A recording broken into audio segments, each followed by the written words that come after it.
How do you tell a good business story? We remember things way better in stories than we do in marketing speak.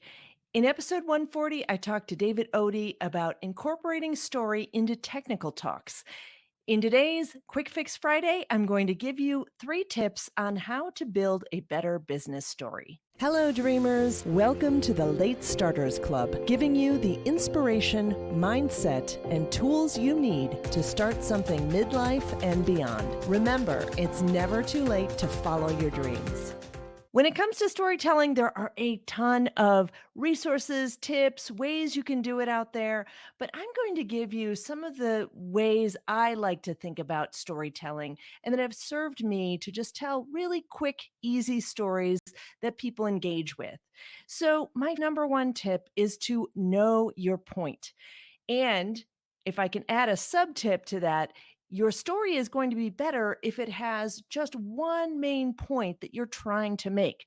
Sometimes I find myself incorporating several different points or going off on little side point tangents, and it makes for a worse story. So it can be really challenging to think about telling business stories. It's much easier to tell a story about our vacation, like, oh, remember that time I had to bribe the train police in India? That actually happened. But it can be harder to come up with business stories. And when you have a point that you're trying to make, then you can really kind of decide where can I pull from my life and my experiences to help illustrate that point. So knowing your point is the first step. The second step is to keep it really simple. Try not to add too many extraneous details, going off, like I said, down the roads of just talking about things that don't really matter or don't really help support the point. That will help keep your reader engaged and really drive your point home. Tip number 3 is really important. And I think this is something that a lot of people miss, and it's connecting to the emotion. Now, this is something I've actually learned to do in my comedy writing as well.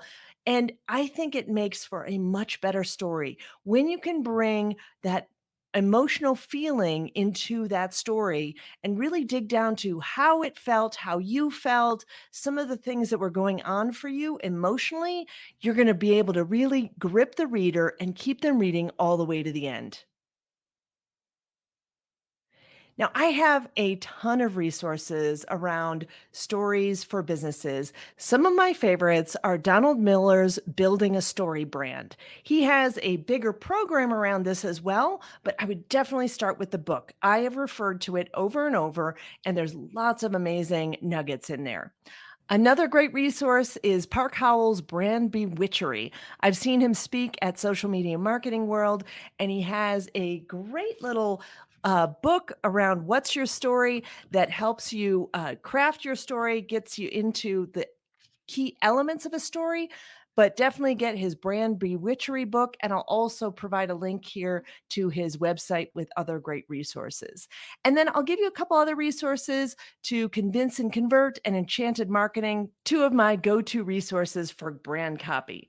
I think in this changing social media algorithm market, we're having a hard time getting that organic reach, getting engagement. But what I've noticed is personal stories really connecting people and getting that engagement, getting comments, and getting people talking and giving you much more organic reach. So practice your storytelling techniques. I know I've definitely been working on mine as well. And get out there and tell your story. Hope that was helpful, and make sure you grab the free guide, Top Tools for Late Starters, on the website at latestartersclub.com. And let's turn dreaming into doing.